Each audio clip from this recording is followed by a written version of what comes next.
Now this man here, Richard Turner, he does things that nobody else in the world can do with cards. Nobody. I don't care if you go to China or France or Germany, he does things that nobody else can do. Does them beautifully. But as I say, that's very rare to have experts like that.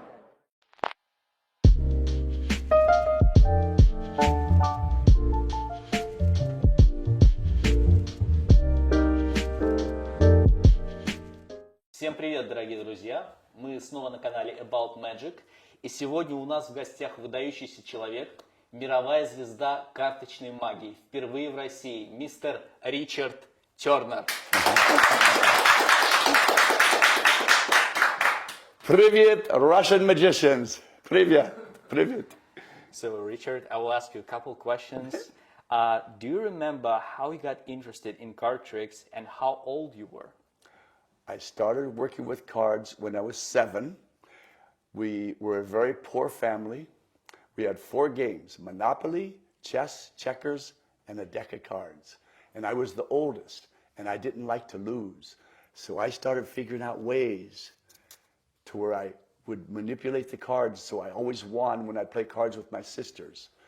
And what caught my interest in manipulating cards were old TV westerns like Maverick, Gunsmoke, Big Valley, Bonanza, all of those TV shows. There would be a gambler come into town, and like Maverick, he'd be such a cool gambler. I thought, I want to be a cool gambler and make sure that when I play cards, I always won. So that's what first got my interest with cards, and I started practicing with them.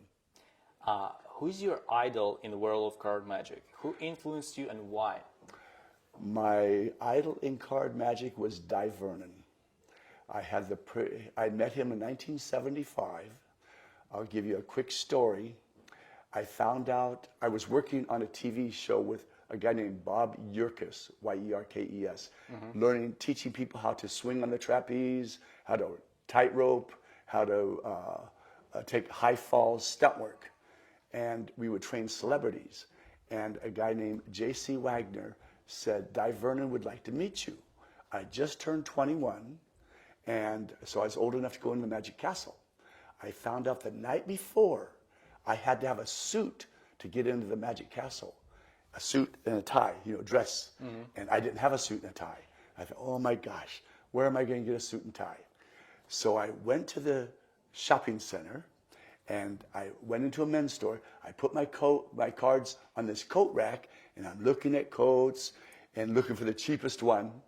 And the salesman comes up and says, I'll cut you high card for that coat.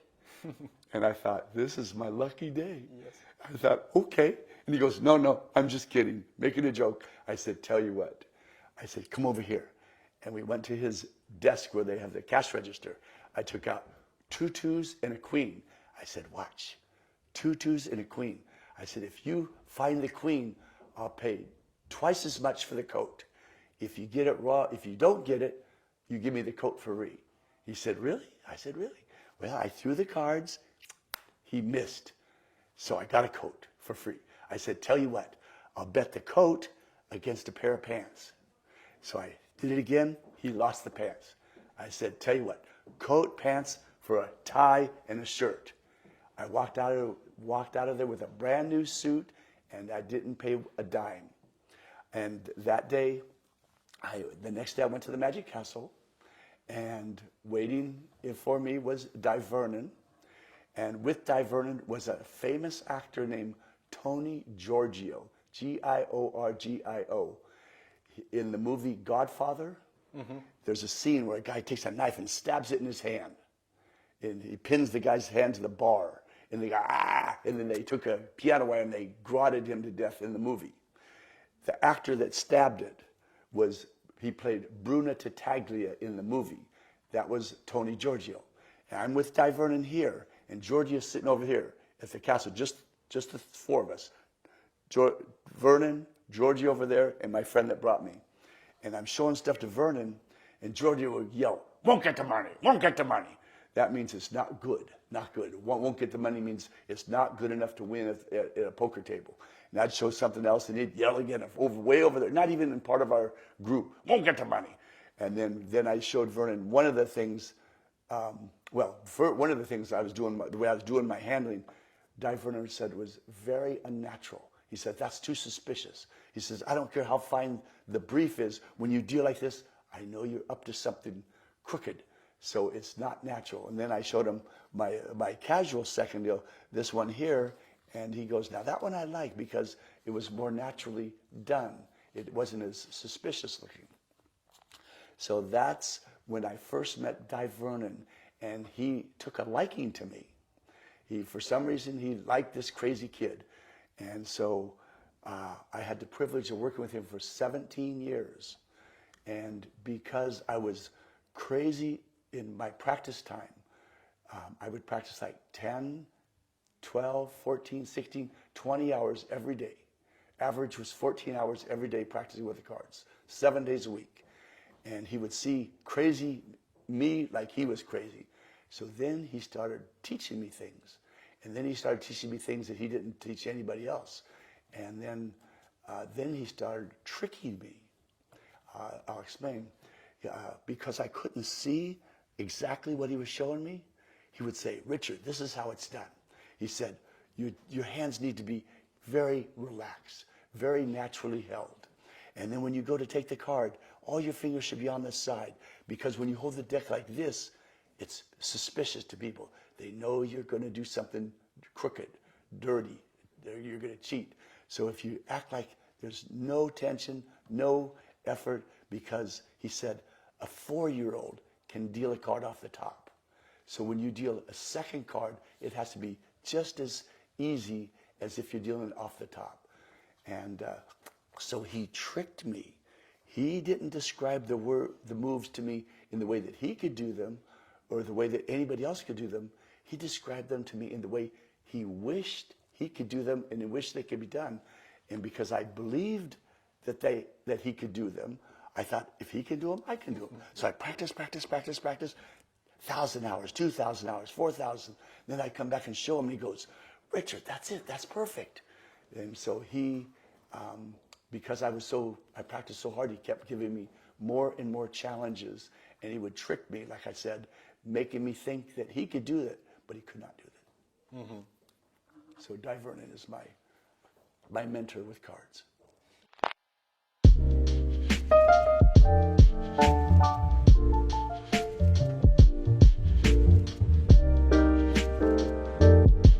So how did you learn magic without seeing what your colleagues were doing and without watching tutorials?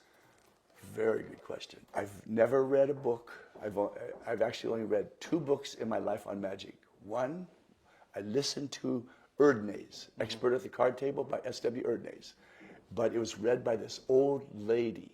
And it sounded like, then you take the cards and you push over a card, and that's what she sounded like she was getting ready to fall over dead. And so that I listened to that and trying to figure out the moves from this old lady reading the book. And the only other one I read was Seconds, Centers, and Bottoms by Ed Marlowe. And it was read to me by my first wife, and because she didn't understand it, she read each move only one time. And you can't understand it, only hearing it one time. So that's the only 2 books. But where I was very fortunate is that I got to know Ed Marlowe personally. I got to learn from Ed Marlowe. I got to learn from Charlie Miller. I got to learn from Larry Jennings. I got to learn from Tony Giorgio. And the most was Dai Vernon. And like I said, Vernon would describe to me how the best way to do a move was. And Dai Vernon took Erdnase from the 19th century, 1902. He took those ways of doing things to the 20th century. He improved on them. And then Dai Vernon said, I took what he did and took it to the 21st century to a whole new level. So that's how, is by personal, one-on-one interaction with some of the best card men. And then what I would do is they would tell me an idea, and then I would analyze that idea and figure out how to do it in even a better way. How's your training going on? Like, do you work on one move constantly, or you're working on lots of moves in one training session? Another good question. I do both. But first, I have the one move that is my primary objective, the one that I want to get down. That's the one I'm focused on at any given point. Like I'll give an example with my push-off second. I would analyze the move, okay? I think about how can I do this to make it really smooth where it doesn't have the normal tip-offs that other second deals have. Like some people would do this, strike second. You can see it come out. Or they would do this, we call it necktie dealing. That's suspicious. Crossing the thumbs to take the card, going across like this, that's not natural. When you push over a card, you're pushing it over to take it. And if you cross your thumbs to take it, that's not natural. So I would analyze, how can I do this without crossing the thumbs, without the second card coming across the top? So I would break the move down into its most smallest pieces. And then I would analyze it, and then I'd do it slow motion, super slow motion, until every exacting part of that move is in my brain, in my muscle memory. And I would sit there and practice it over and over and then when I I would turn it into a subconscious habit. In other words, while we're going to be sitting here interviewing, I'm going to be doing moves over and over and over and not even know I'm doing it. I turn the move into a habit. That's why I was able to practice 10, 12, 15 hours at a time on one move. So then a second part of your question is, do you do multiple moves? Then when I would take a break, when I would take, I did this one like 4 hours straight. Then I might stop and just do another variation to break it up, and then I would get back to the first move that I was working on. So, but I believe that you should take and master one move completely before moving on to another move. Got it. The next question is really similar. How do you stay in shape, meaning card tricks, and how do you follow what your colleagues are doing, like new moves coming? Can you make these all face down? Yep. Done. Thank you. Спасибо. Пожалуйста. Well, everything in my show, every technique and method are my own. I don't do anybody else's moves or techniques.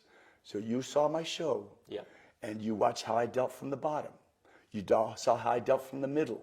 You saw how I stacked the cards, how I false shuffled.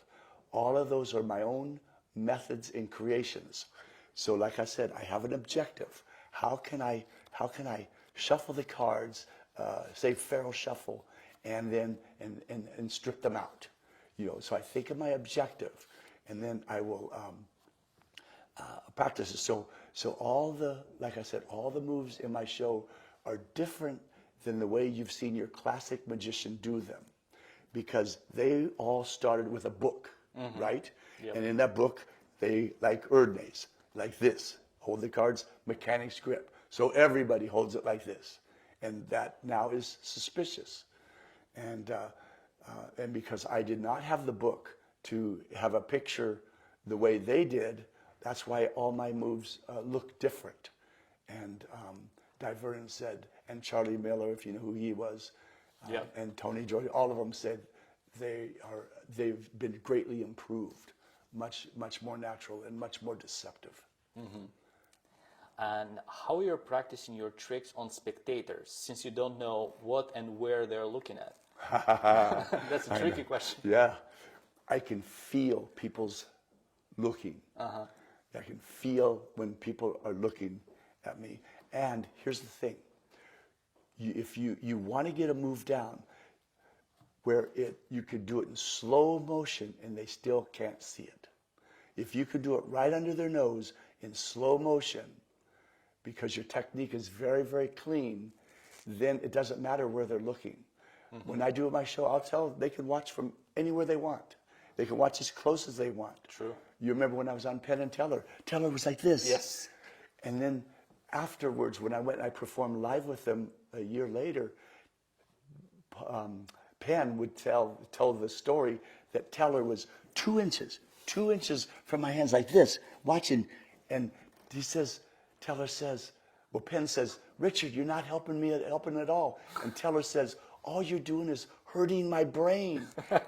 and Penn would say, Teller was only 2 inches away, and Richard's explaining exactly what he's doing, and Teller still could not see it or understand it. And it said it just hurt his brain. Okay. So that's the kind of the answer is make your technique so smooth that when you do it normal speed, they're not going to catch it. If you can do it, like I said, this is a simple example. Yep. If you can do it super slow and it's still deceptive, then when you do it at normal speed, then it's even more deceptive. And magicians have this habit of covering a big action, a small action with a bigger action. Yes.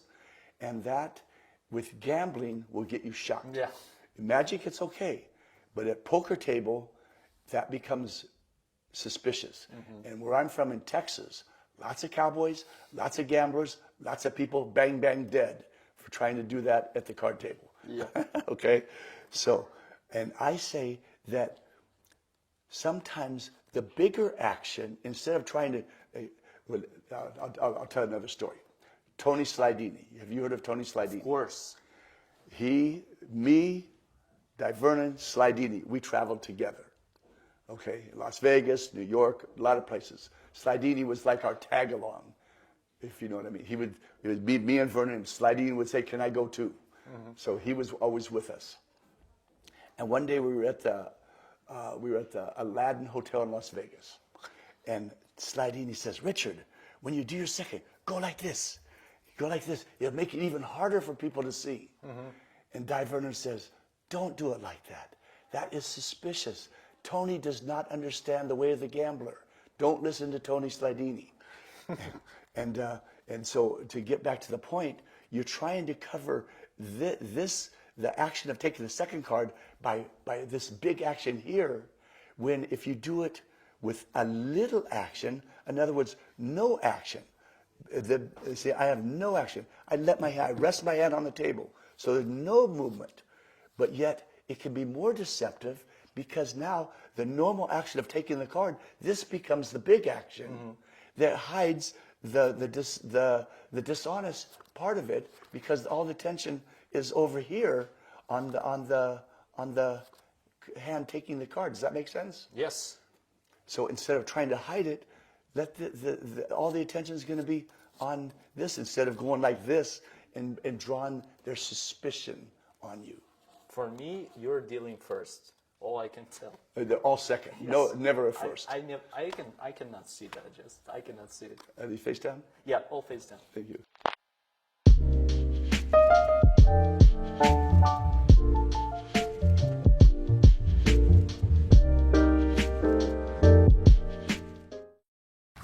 Четыре дамы. Возьмите. Поместите карты в колоду, я отвернусь и не буду подсматривать. Даже глаза закрою. Так, перетасуйте карты. Смешайте их. Когда закончите, положите вот сюда. Спасибо.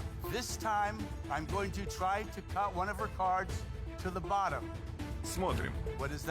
А в этот раз я буду доставать по одной карте снизу, снизу колоды. Это какая карта? Как это? А ведь карты тасовали вы. Какая это карта? Дама. Смотрим, Это делал смотрим. не кто-то, это Ольга делала.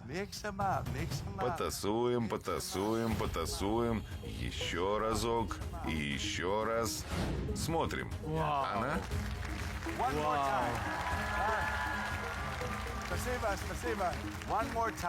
Еще раз. И еще раз. Еще раз. Положите их обратно в колоду. Рубашкой вверх.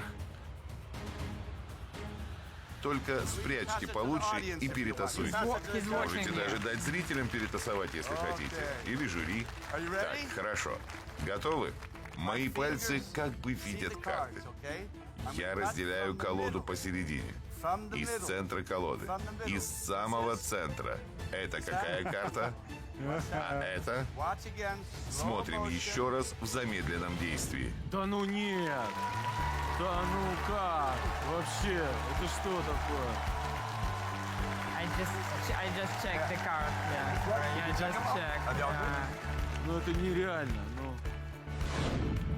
Anyway, I hope you had fun. Итак, надеюсь, вам понравилось. Спасибо. Спасибо.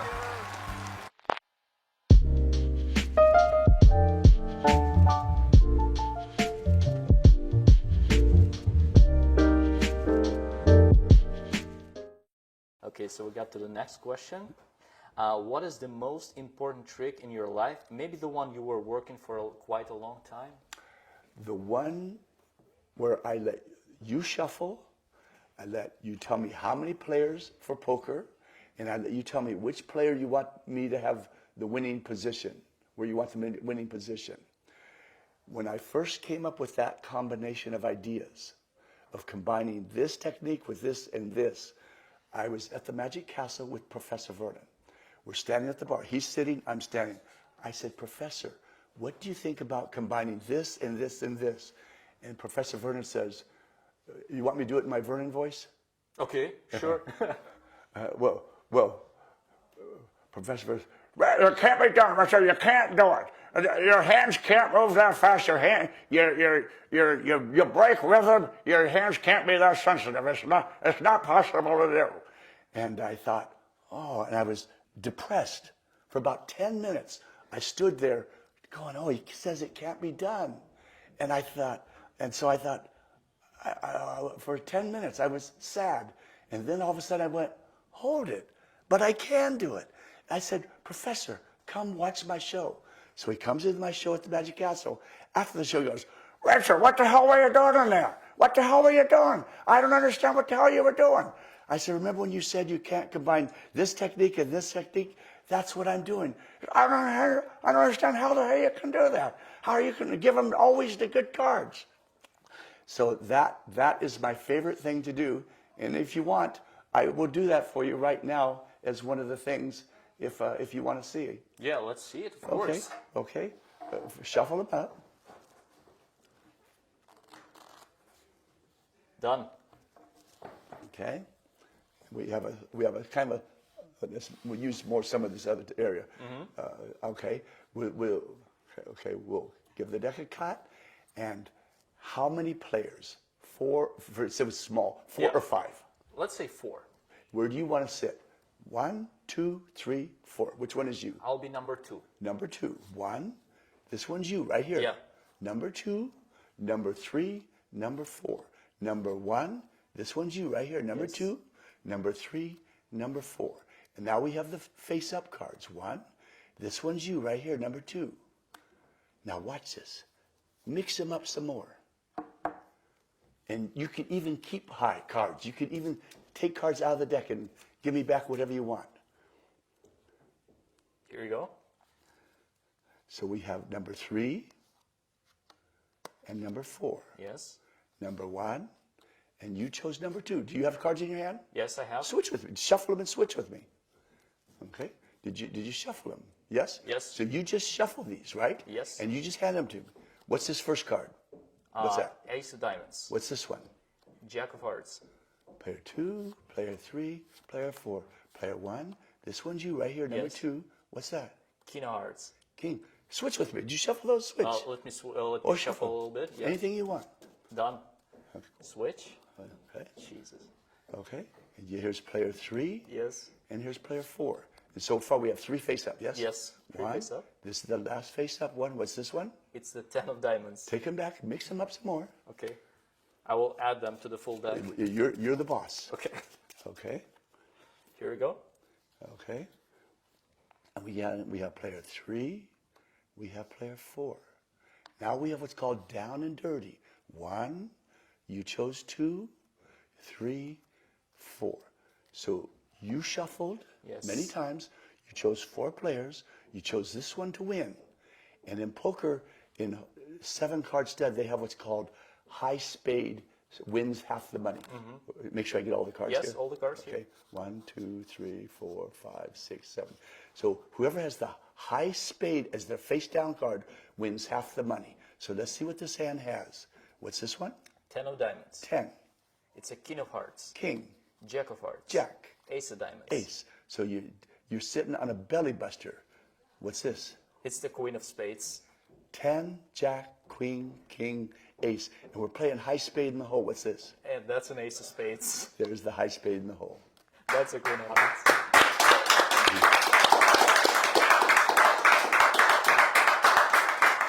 But you shuffled. Yes. You chose 4 players. You chose number 2 to win. You shuffled each time. And this was an example of when I was saying, if you do the move even in slow motion, it makes it more deceptive. Did you see how many times I dealt from other places? No. None of those cards came off the top. Are you kidding me? Well, a lot of it, some did, but most of them did not come off the top. Yeah. More came off other places than the top. Jesus. But it's because, like I said, you act like you're doing nothing. Yes. If you look like you're doing something suspicious, it draws attention. And so I did it very slow as I dealt, more for the magicians to understand what I'm explaining. And you watched it, you saw it all happen. So I'm not just telling you what I can do or how to do it. You actually watched it happen, and then they'll play that tape over and over and over, Yes. going where, when. When it's natural, it's not suspicious. So I'm not even looking for something suspicious, Yeah, right? that's exactly. Yeah, And got the it. thing is, the thing is, when you get the technique down to where you can even draw attention. I was drawing your attention. I was saying, watch. Yes. Slow motion. Like I said, it looks like they came from the top, but if they came from the top, this person would not have won. Yes. Okay. And that was the one that Dai Vernon said was you could not do. And it's one of my favorite things, but not just 7-stud, all poker games. Blackjack or anything, I do the same thing. So the next question is, how do you prepare your hands before any performance? Very good. The curse of a card ban is your hands getting dry. The older you get, your body dries up. And so that was what Dai Vernon would say. The curse of a card ban is your hands going dry. And you don't want your hands too sweaty, like real hot and drip, drip. That's no good. If they're too dry, you go like this, trying to get the card off. So you want just the right temperature. What I do is I put my hands in very hot water, and I put about 5 minutes, and I let them soak. What that does is it opens up the pores, the sweat pores. Yeah. It opens them up, and then I take a lotion, a kind of lotion that has no oil in it, like a woman's face cream. A woman does not want oily face. So it's a lotion with no oil. And I put it on my hands, and I let it sit. And then I'll go like this, below if I want to make it go faster. And then that closes the lotion inside the pores. The pores will close up and keep the moisture in. And then I will take a paper towel and take the rest off. And that will make my hands good for about 2 or 3 hours of performance. So that's what I do before every show. My wife calls it my ritual, to get your hands, because this is first, the most important thing is the hands. Second is good cards. And so first I have to have my instrument. My hands are like my violin, my guitar, my piano. You must take care of your instrument. And so I lotion them at least 8 or 10 times every day.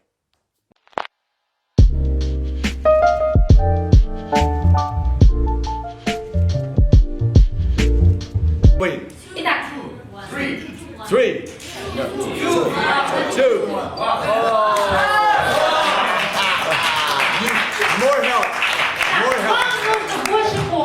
More help. Watch. How about this? Смотрите, как насчет этого? Queen, yes. Поверните загнут. Ben, yes. Уголок загнут. Queen. Yeah. And Ben, yes. Поверните, уголок загнут. This is so if you go to New York. Это если вы вдруг поедете в They нее. play this on the streets. Они играют на улицах прямо в эту игру. I won't move until you say go. Я не буду двигаться до тех пор, пока вы не скажете «начинай». Say go. Go. Where? Где?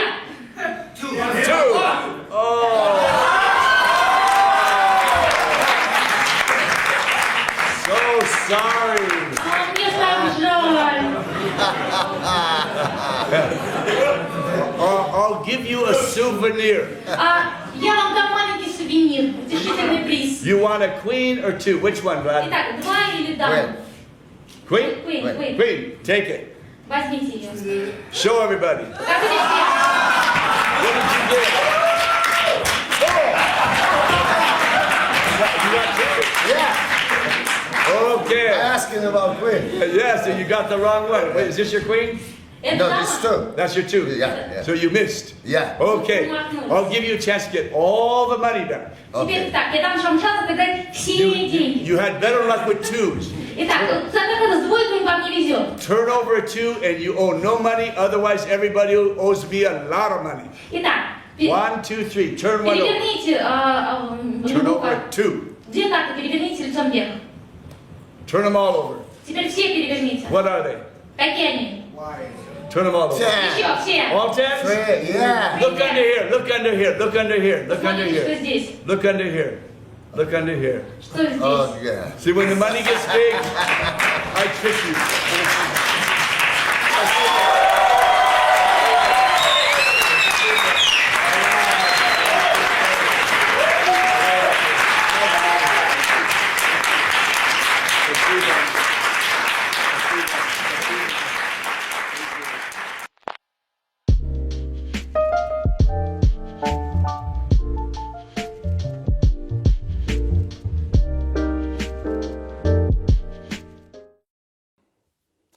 So the next question is, what is your attitude about using gimmicks in card magic? Do you prefer like clean sleight of hand instead of using gimmicks? Yes, I'm not a fan of gimmicks.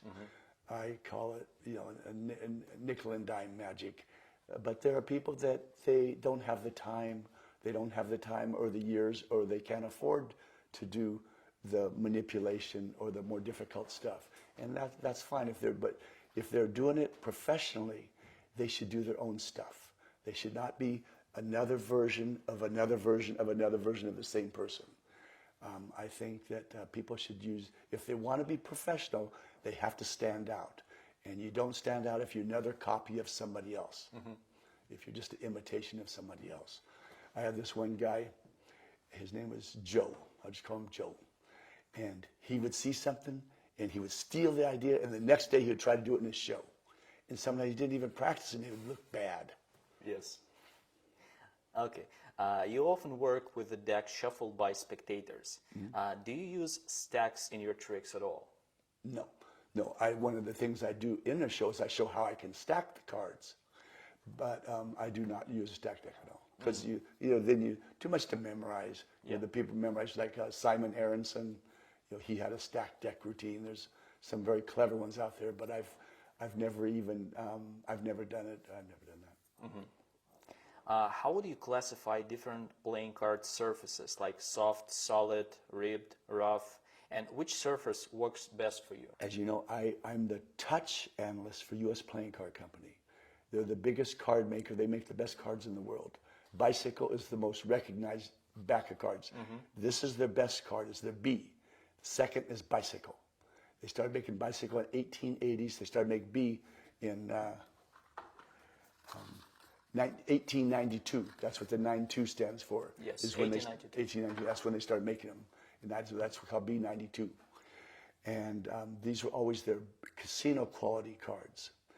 And so you want a card with a good snap, because if you don't have a good snap, it needs Viagra. Okay. And Viagra, it was expensive. So you want good snap, and that takes a particular caliper. Caliper is the thickness of the card. These cards are like 11.3 thousandths is the thickness of this card. Cards that are like 10 thousandths or 10.5 thousandths, they lose their strength too fast. You go like this too many times, and then they just like this. Then they need Viagra. You know, they sag.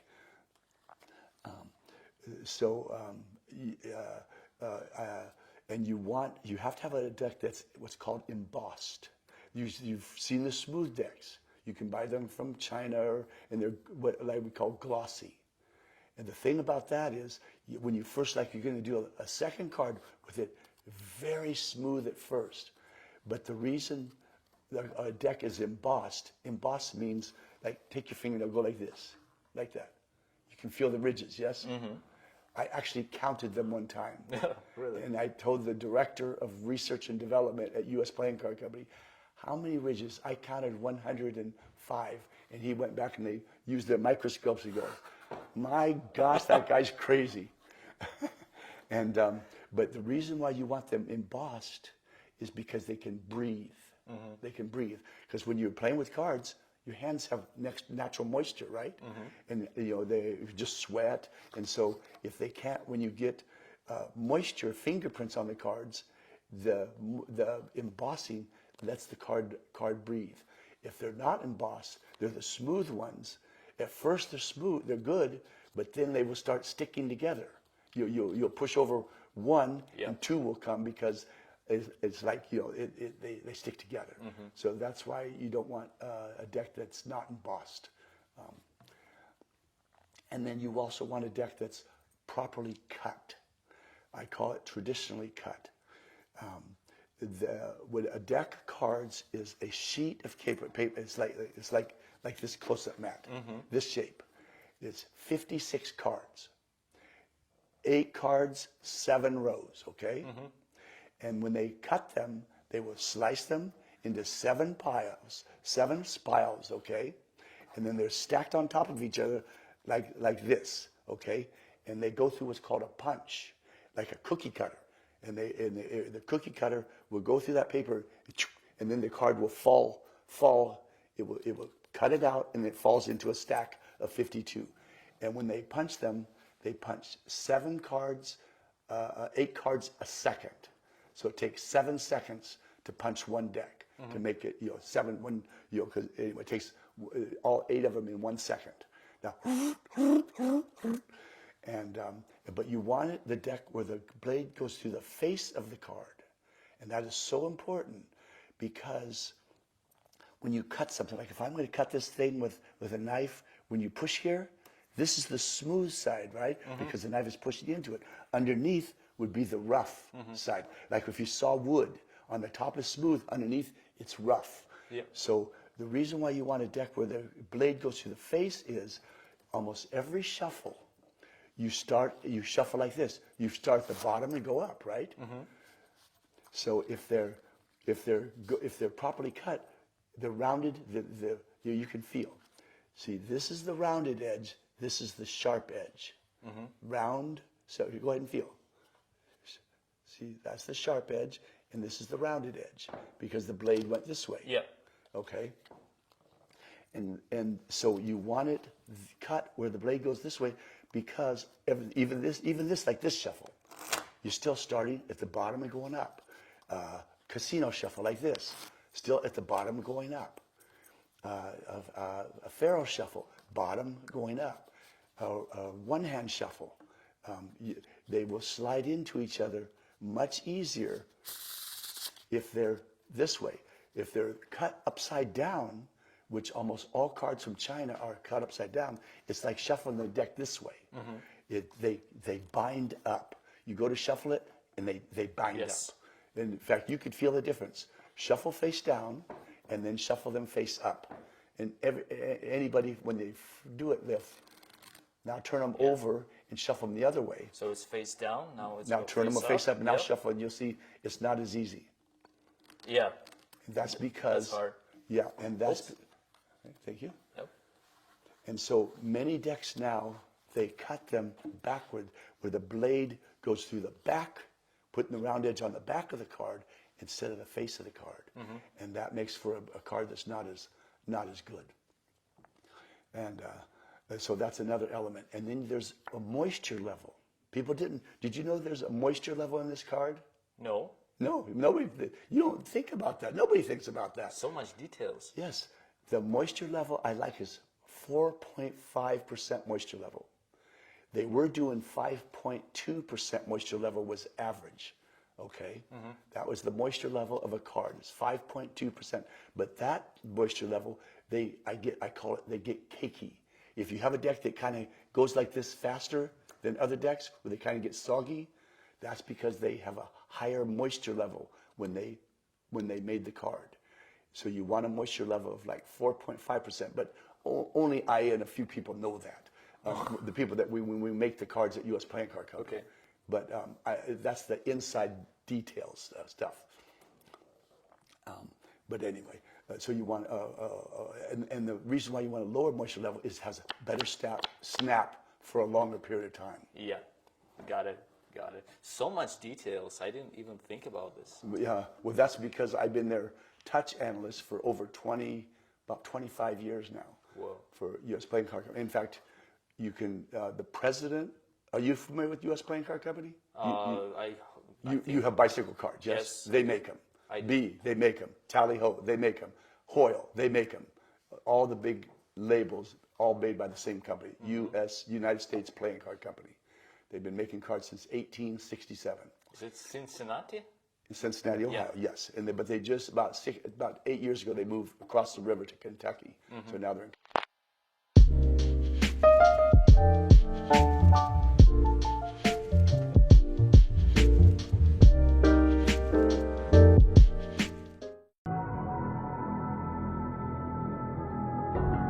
How did you find a way to run from the city of the sun? You could have stayed, it's only over when the day is done. I never knew you was a runner, yeah. I mistook you for the sun. It don't matter what we think when it's all over. 'Cause this is our last chance to leave it all behind. Raise your voice and raise your power, yeah. This is our last chance to leave it all behind. Raise your voice and raise your power, yeah.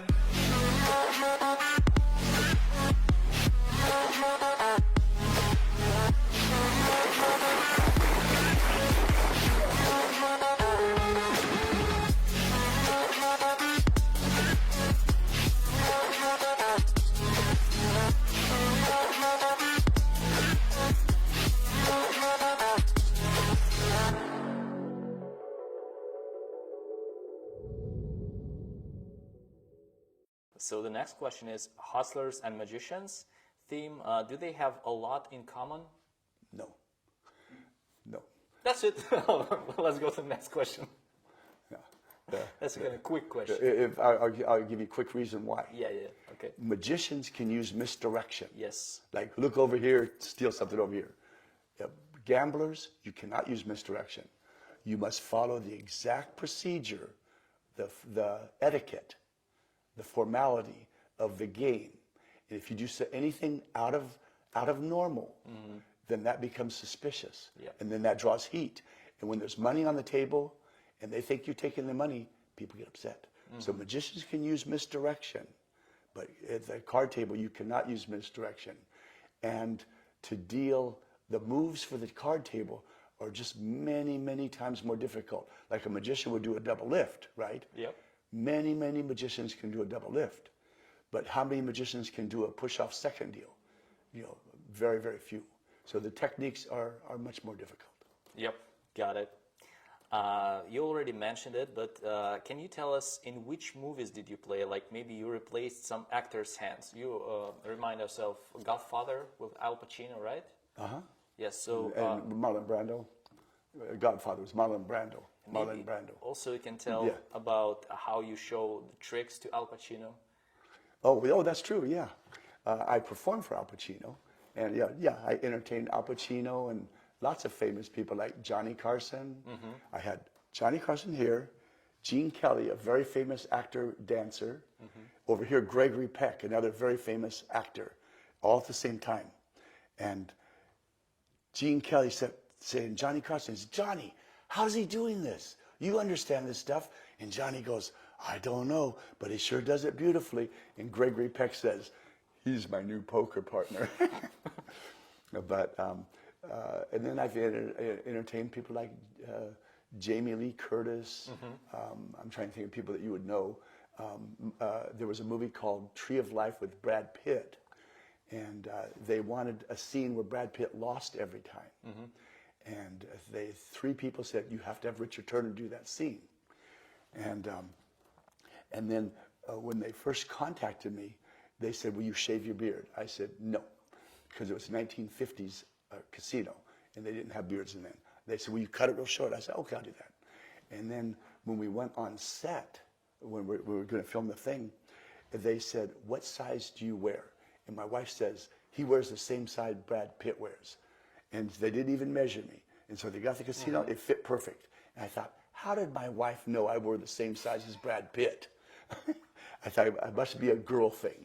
Yeah. And then the whole time before it was my scene, they didn't know they hired somebody that couldn't see. That was never brought up. And I thought, how am I going to tell them I won't be able to find the poker table? They will have to show me, then I can do my part. And so my wife said, just tell them. And so Terrence Malick was the director, producer, and he's done very famous movies. And this one I'm talking about was nominated for Best Picture, Best Director, and Best Cinematography. So it was nominated for 3 Oscars. But I only had, like I said, a small part. But when I said to Terry Malick, I said, I can make sure Brad Pitt loses every time, but you will have to show me where the table is because I can't see. And he goes, oh, no problem. And he said, in fact, I don't understand poker. Can you direct the scene for me? So I got to direct the scene. And so it was me, actor, Brad Pitt, actor.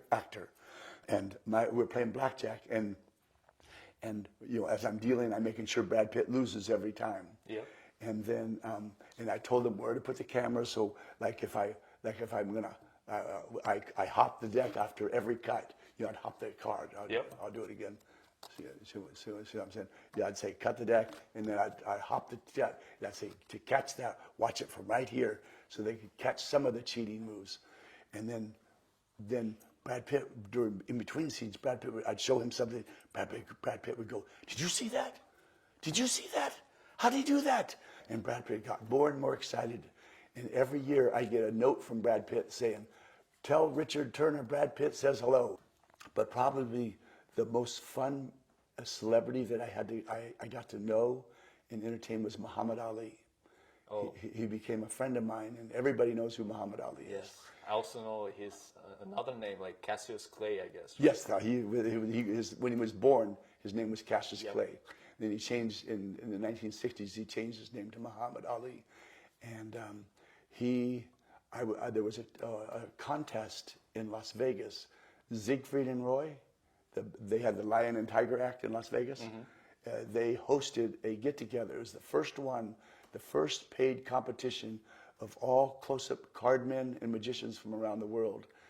And they said, so I entered it, and they said, "There's no way Richard Turner can win. He doesn't do any magic.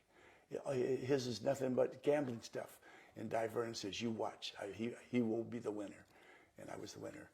But and Muhammad Ali was there for that. And then afterwards, Ali wanted to meet me. And so I have many stories I could tell you with Ali. I'll just tell you one. We became friends. We went to shows together and did all kinds of stuff. And another time, a year later, I was at a casino. And all of a sudden, 4 big African-American, 4 big black men came up to me and said, "Richard Turner, you're coming with us." And I'm sitting there going, "I don't think so." And 2 in the front, 2 behind, they pushed me out the back of the casino. You know, the back door of the casino. Back door. Pushed me in a big limousine. And then the limousine went around, and they pulled it behind the back of another casino. Two get out of the front, they pull me out, two behind me, and they go through the back door of the casino, down these halls, into a big suite, a presidential suite. And Ali comes running up, throws his arms around me in a big bear hug and goes, "Richard, how you doing? It's so good to see you again." So I can say that I've been kidnapped and hugged by the 3-time boxing heavyweight champion of the world.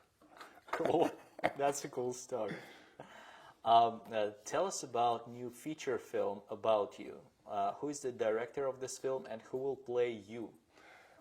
A lot of that stuff, I can only tell that they're going to be making a film because they have the rights to make the announcement. And I asked them about, before I came on the show that I'm doing here in Russia, if I can make the announcement. And they said no, because they want to have a big announcement. Got it. And so, but they are making a movie about my life, and there's a couple of very famous actors that they're considering to play me. If I said their names, you would know who they are. And but all that is still I'm not allowed to say, because they want to make a big announcement when it happens with Variety magazine and all the other Hollywood rags. Got it. We will know later. Got Yeah, it. you will know later. Okay. And we're going to start. When I've been here in Russia, Yeah. My attorneys were negotiating with the movie producers' attorneys, and we just finished the night before last the last details of the contract. So probably while I'm here, I will sign the contract for the film while I'm here in Russia, because I'll have to what's called doco sign, document sign, because I can't do it in person. Anyway, but came to all the different agreements for the film. Got it. Got it. That's cool. Please tell us about your experience in Full Us shooting. What were the conditions? What maybe you liked and disliked? Full Us was fun. Yeah. And there's two stories. The first time I went on Full Us, I'll go from the beginning. The first season, Johnny Thompson was one of their judges. Johnny Thompson and Michael Close. And Johnny Thompson is a very famous card man. He's headlining in Las Vegas since the 1950s. And he's been a friend of mine for a half a century. He died a year ago. And he was 83. And so I kept getting this invitation to come on Penn and Teller, and I ignored it. And then second season, I get, "Please, Richard, come on Penn and Teller." I ignored it. And then finally I'm with Johnny Thompson in Las Vegas. He says, "Richard, why are you ignoring my emails to come on Penn and Teller?" I said, "Johnny, I didn't know if it was you. If I would have known it was you, I would have said okay." So the third season, I'm scheduled to go on. And they're filming Dealt, the movie, the documentary they made about me. And so they're going to fly in. They're flying in to get reactions from Penn and Teller for the movie. But I went on Monday. We did our rehearsal, and then I went to the gym. I always go to the gym, and there was a machine in the gym. One of the benches that like this, you can lay it like this and sit down and do like this, or you can move it like halfway up for like your tricep, or make it up like this, where you might do your curls or something. It was an adjustable bench, and I tried to make it go down because I wanted to lay it flat. It wouldn't go down, and I couldn't figure out why. Then I realized somebody had put it up against the wall like this, and so I went like this, and that thing went wham! It came down and crushed my thumb. And did I stop? No. I told my friend, I said, "Bring me a bucket of ice and don't ask any questions. Ice 3 minutes, exercise 3 minutes. Ice 3 minutes, exercise 3 minutes." Then I went to the producers, Penn and Teller producers. I said, "I had an accident. I can't deal seconds because my thumb is this big. It was that big. It just swelled up bigger than my toe." And I said, "But I think I can do this." They said, "What are you talking about? You're going to the emergency room." And so I ended up in surgery. And you can actually watch the surgery on Crush Dealing Thumb. Go to my YouTube channel, Crush Dealing Thumb. It's very gross because they take a spoon, they put it underneath there and pop this fingernail up like a car ornament, and they cut it open, get the blood out. The bones in here were like this, said like this, they were like this, broke into all different pieces. So it took a whole year before my thumbnail grew back out. And so then now I'm going on the 4th season. And before Michael Close and Johnny Thompson says, Richard, you have to tell us how you do this because we have to make a judgment. And I said, okay, watch. And he goes, oh my gosh, it really is impossible. And so then I'm on stage. Everybody's seen it. So I don't have to explain what I did. But you see Teller on the thing just really going. And he tried to say, bring down the trophy. 2 minutes into my show, it's a 9-minute show. 2 minutes, he's trying to tell them, bring down the trophy. And in the headpiece, they say, don't bring it down. We want Richard to do his whole act. Don't bring it down. And so then I'm supposed to have a 6-minute interview with Allison, the girl on the show. But they stood up, and then in the Penn and Teller, the earpiece, they hear Johnny Thompson say, don't ask us, we don't know how the hell he did it. And so that's when Penn turns around and says, we have nothing to say. You fooled us. So I fooled them faster than anybody in the history of the show. They didn't even have a discussion. Yeah. And so now I'm talking with Penn on stage, and some of that you probably see on the camera. Yeah. And then I go backstage with Penn, and backstage I hear this voice go, Richard! Expletive, F, F, F, F, F. I said, who's that? He goes, it's me, Teller. He said it was so wonderful to be so completely and thoroughly astonished. I've never seen anything like that in my life. That's exactly how he said it. He doesn't talk like that. He talks like you and me. Yeah. But he was so overwhelmed. And they said, can we take selfies together? And so he took 1,000 selfies. And then at midnight, I'm in my hotel room, ready to go sleep. I get a call. It was their office. They said, Teller wants to know if they can come get an autograph on a deck of cards from you. I said, this is backward. I'm supposed to be asking for his autograph, not me getting my autograph. And then they say, I said, does Penn want one too? They said, oh, would you do it? Penn would love it. So that was kind of one of the stories. And then when I performed with them live later, like I said, I was doing all kinds of stuff for them. And they, and Teller was just right like this over and over. And I took their cards, and they have very bad cards.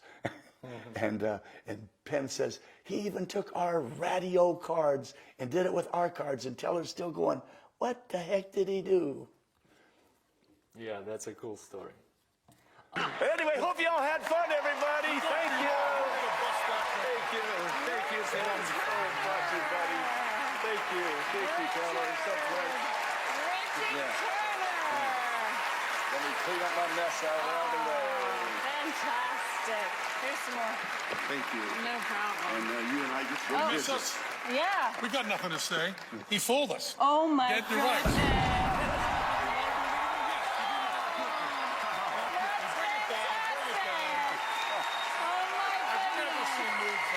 Never seen moves. Thank you. That's years and years. You know. Oh, yeah, I know.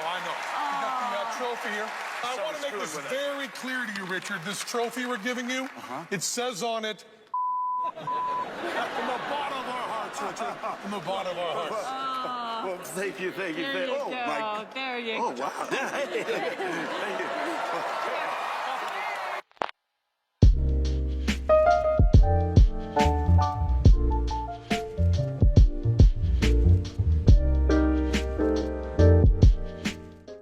Can you tell us about American's Magic Convention? Like, which of them are the most famous and which you like to visit? Well, the ones I did probably the most was the Desert Magic Seminar, the one that Siegfried and Roy hosted from 1976 or 77 all the way up to the present.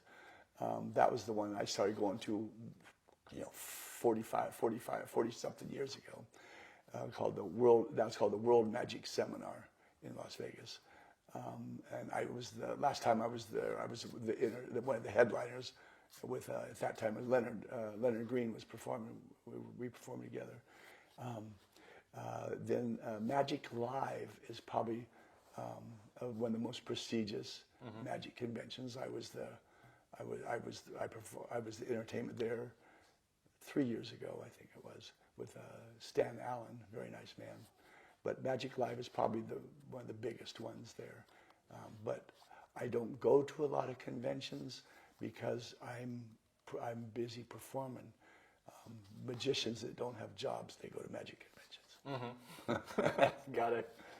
At this moment, do you only perform in TV shows and giving workshops? Like, do you perform for magicians? I don't perform for magicians very often because I'm usually performing for corporations. I'm what's called the entertainment for some of the biggest companies in the world, like Apple, Google, Facebook. All these are friends of mine, and I'm what they're called a speaker, keynote speaker, performer. So I do a inspirational talk, inspiring their people to do the best possible, at the same time blowing their minds. So that's what I do mostly, and it pays a lot more than just magic by itself, because these big corporations have lots of money. Yeah. And are you planning new lectures in near future? Maybe you can tell how you broke your finger before the first lecture. I'm not sure. You talking about when on Penn and Teller, that one? When you say lecture, see, I think a lecture like a... This is how it's written. Maybe it's the wrong information for me. Yeah, I don't understand the question. Okay. A lecture is like for magic, Yeah. or for magic lecture. I only do maybe I do one a year is all I have to have time for. And then one time a year I will book the Magic Castle just to do it. But otherwise I don't. I'm too busy to do magic lecture. Got it. And the only reason why I'm here is because I'm doing TV special in Russia. And David, I said, let the Magic Club know I'm coming to Russia.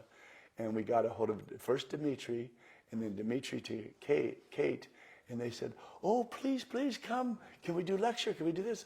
I said, and she said, how much? I said, surprise me. I'll do it for nothing. It was my pleasure. But she surprised me, and she charged. But and then she said, will you do it for the school? They said they would like you to do it for the university. They said, how much? I said, surprise me. I don't care. And anyway, so I've done some things. And then Dmitry says, will you do workshop? Oh, workshop's so long. Yeah. I said, okay, I'll do it because you only hear once, or at least right now. And I want, when I have a chance to share with magicians and then hopefully encourage them, and I have the time, I like to do it. It's just, usually I just don't have the time. You're known for very funny stories. Can you tell us about some funny stories? Okay, yeah, because everybody knows that I see with my mind and my fingers. Yes. My vision started going bad when I was a little boy. How old are you? 9. Yes. 9 years old. My sister, both of us contracted a disease. She was 5 and I was 9 when it happened. And we think it came from scarlet fever. We both got scarlet fever, and the same thing happened to both of us. But so, like my wife, she's so immune to me running into things because it happens all the time. In fact, while we've been here, it's almost gone now, and there's another little one right here. That one happened. This one was a wall, boom. Fortunately, I was going very slow. This one, corridor, bam, and this one is just about gone. So by the time when I film next week, it should be gone. So I run into things all the time. See, I block with my head to protect my hands. This is valuable. This is not so valuable. Okay. And my wife, we're sitting in our chairs. She's in a recliner here, reading a book. I'm sitting here with my cards, shuffling. The telephone rings. I ran fast to answer the phone. I was slightly off just a little bit, and boom, right into the corner of the wall. And it made my head split open, and I'm pouring out blood. And my wife looked up and said, that one had to hurt. And she said, when you get off the phone, don't forget to wipe up the blood. I was on the driving range. You know, we hit golf balls with my dentist. He's my golf buddy and my fishing buddy. And he went to the restroom. And we haven't played the course yet. We were just warming up on where you just hit ball after ball. And when I'd hit the ball, each time I put it down, I made a slight adjustment to the left. So instead of shooting this way, bam, I'm now shooting this way. And that's where the pro shop was, the building where they had all the golf equipment. And the golf pro is down there yelling over the big speakers, "Hey, you in the blue shirt, what the heck are you driving these balls over here for?" And I wondered who the jerk was in the blue shirt because I couldn't tell what color shirt I had on. Yeah. And he said, "Are you crazy?" And anyway, I just, bam, drove another 2-inch bullet right towards his face. And then my doctor friend who I was golfing with heard over the speaker 4 times. He goes, "Something's wrong." And he comes out, he says, "Richard, did you hear the guy yelling about somebody hitting?" I said, "Yeah, he's mad at him, hitting balls at his pro shop." He says, "Do you know what color shirt you're wearing?" I said, "It's not blue, is it?" "Yeah, it's blue." "Uh-oh." "And me?" "Yeah, you." When my son Ace of Spades, in the movie Dealt, a little side story. In the movie Dealt, he's just going off to university, to college. Yeah. That's when we filmed that. It's in the movie. He's just going off to college. The movie comes out the year he graduates from college. So that shows you how long it takes to make a movie. It took 5 years, and for 4 of those years, we had between 6 to 20 people, 6 to 14 people traveling with us around the world, living in our homes, just getting 3,000 hours of footage that they used to make that 90-minute movie. But anyway, my son, when he was about 7, we were at a restaurant, and he had to use the restroom. So 2 urinals, you know. He gets next to this one, and then I'm waiting. Then it's my turn. I'm getting next to this one, and I'm looking over at him, and I'm going, singing a song, going, "I love to pee and get the pee out of me." When I feel this little tap on my back, and the little voice from behind go, "Dad, I finished. That's another man you're singing to." And my wife had to bring up the point because he was little, so I was looking down at him like this, you know, towards him, and that means I was looking right at that man's private parts, embarrassed. One time I got up and I put toothpaste on my brush. I started brushing. It was awful. I asked my wife, "What kind of toothpaste is this? It tastes wretched." She laughed. She said, "That's not toothpaste. That's spermicide. It's for birth control. If you keep using that, we'll never have kids." So women use it to make them so they don't get pregnant. Yes. And I thought it was toothpaste. But probably the funniest one is I came up with a really bright idea. I came up with the perfect idea for the blind and deaf driver. I bought a motorcycle. I was actually in a poker game, and I won some money, and I bought a motorcycle, and I had a friend, his name was Roy Ottoman. He was deaf. So he'd sit behind me and go, "Red light, green light, left, right. Because a big automaton, he had this high squeaky voice come out of his body because he couldn't hear himself. And so one day there was a Winchell's donut shop, a place where you buy donuts. Somebody just robbed the place. And we fit the profile of the robbers to a T. And we were pulled over, and it was only after we proved to the cop that I couldn't see the lights flashing, he couldn't hear the siren blasting, when I received a ticket for driving while blind, and then the cop says, "Now drive away." He let you go. He let us drive away. And then another part of that story is, now I'm scared. Oh my gosh, I can no longer drive my motorcycle, and I had to go to court, and I didn't know what the judge was going to say when they found out you're driving a motorcycle, a blind man driving a motorcycle. Are you crazy?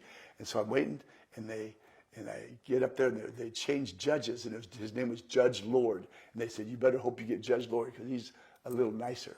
And they just changed his judge when it was my case, and I said, "Judge, I'm sorry, but I can't see well enough to get a license. I'm blind. And he goes, what? You can't see well enough to get a license? Well, then case dismissed. I went, huh? oh, good. I thought he was going to say, are you crazy? Instead, he said, case dismissed. Cool. Did you hear, oh, that's a tricky question. Did you hear about Russian magicians? Can you name maybe somebody from Russian magicians? No, I can't, but only because I don't remember people by their name, and your names are too hard anyway. Okay, but I remember by meeting, I've met Russian magicians. When I could FISM last year, I was the entertainment. And a very nice Russian magician gave me one of these close-up pads he made for me, my color, that blue, and I still have it at my house, and I use it every night. I put it on my lap, and I think this came from my friend from Russia. And so I've met Russian magicians, but I can't even remember my own name, let alone some of your names. Okay, I got it. And here we are at the last question. Oh my gosh, that was fast. Can you give 3 advices from Richard Turner to other magicians? Like top 3. Top 3 advices. Well, Yeah. Free, not 3. Yeah. 3. Yes. Not free. Okay. Oh, Free. similar, yeah. Yeah. One is be unique. Be different. Don't be another copy of somebody else. If you're a copy of somebody else, you won't have the same potential. You have to think about how and what can I do to make what I do different, to what I do that it will stand out. And second is, if you make it something that is difficult, then they won't copy you. Because it's one thing, maybe you now come out with a very clever ideas, and they go, and then this would just go, oh, I like that, and then they steal your ideas. So you don't want to steal their ideas, and you don't want them to steal your ideas. So come up with things where it's creative, it's different, and then it also takes work. It takes an effort to learn how to do it, because then you don't become, someone doesn't then take your act and try to steal it. And also I like to tell just everybody, whatever you do, don't let anyone tell you that you can't do it. Or that they say, that's impossible. Don't believe people when they say that's impossible. Have a healthy disregard for people when they tell you that. I say take possible out of impossible. The things I do with the cards, Professor Vernon says was not possible. Yeah. But I took possible out of impossible. And then also one more thing, 3, is we all have challenges. We all have something that we have to deal with. In my case, I can't see, okay? And for a lot of people, that's a scary thing. And they would think, there's no way you can do something. There's no way you can be known around the world or get to that level. That they would think that's not possible. Don't let people tell you something's impossible. And like I said, we all have some kind of challenge. And what we do is we take that challenge and turn it into an adventure. I always think of every challenge. I've had the challenge with my thumb on Penn and Teller where it was smashed. Yeah. I didn't start crying. I laughed. I thought a new adventure, a new challenge. How am I going to be back on stage with a crushed thumb, where the bones were crushed, the nerves were killed? And so I looked at it as an adventure. It's like, who wants to read a book? I can't even pronounce their names, but I've read a number of books written by famous Russian authors, classics.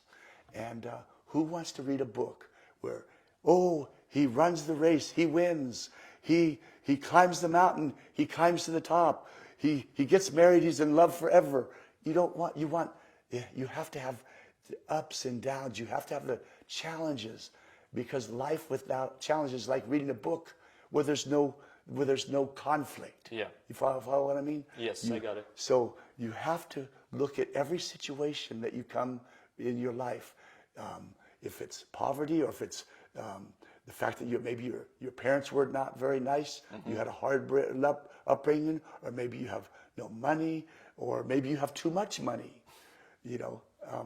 You look at those as adventures and look at it as part of the book that you're reading. You want a book that's exciting, that has ups and downs. And when you have the downs, that makes those ups even more exciting. If it's like this all the time, boring. Yeah, got it. So that was a good question for the ending. Yeah, Richard, thank you very much for being with us. Thank you very much for visiting Russia. Thank you. Let's clap for Richard. Thank you so much. It was a pleasure.